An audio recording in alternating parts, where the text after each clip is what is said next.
नमस्कार सगळ्यांना. तर बघा संध्याकाळचे वाजले 6:30. इथे मस्त अशी वांग्याची भाजी बनवली आहे बघा. खारं वांग ते चालू आहेत. मस्त अशा ज्वारीच्या भाकरी.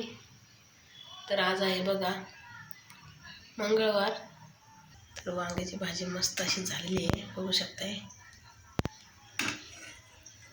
तर आज बघा मुलांच्या शाळेमध्ये स्टॉल होता आणि मुलांनी पावभाजी घेतली होती बघा.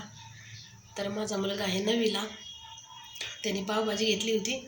तर सकाळी पावाच्या लाद्या नेल्या बघा त्याने 20 आणि पंत्रवाळ्या वगैरे घेऊन गेला होता शाळेमध्ये.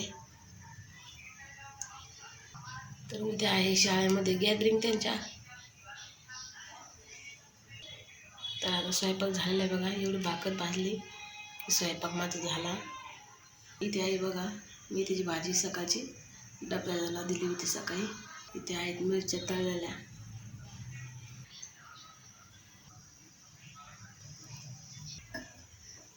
आता थंडी पण खूप वाढलेली आहे बघा. सकाळ आणि संध्याकाळ चांगलीच थंडी वाजते. माझं तर पूर्ण असं घसा बसलाय बघा सर्दीने, आवाज पण निघत नाही आहे. इथे बघा वालाच्या शेंगा निसून ठेवल्या त्या सकाळच्याला बघा डब्याला. सकाळी मग खूप घाई होती. 9-9:30 वाजता मुलांना जावं लागतं, मग त्याच्यामुळं आपलं संध्याकाळचीच तयारी करून ठेवावं लागते बघा. माझं झालं आहे बघा स्वयंपाक. आता संध्याकाळी जेवायला तसं उशिराच जेवतो बघा आम्ही. 8-8:30 वाजता जेवतात. पण माझा स्वयंपाक लवकर होत असतो मुलांसाठी, कारण मुलगा क्लासला गेला ना, क्लासवरून येऊस तर मग त्याला स्वयंपाक झालेला असला मग लगेच जेवायला देता येतं.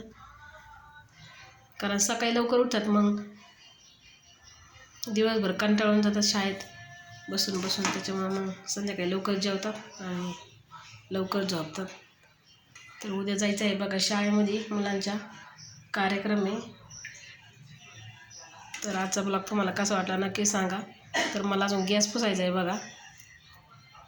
तर चला भेटूया पुढच्या ब्लॉगमध्ये. तोपर्यंत सर्वांनी काळजी घ्या.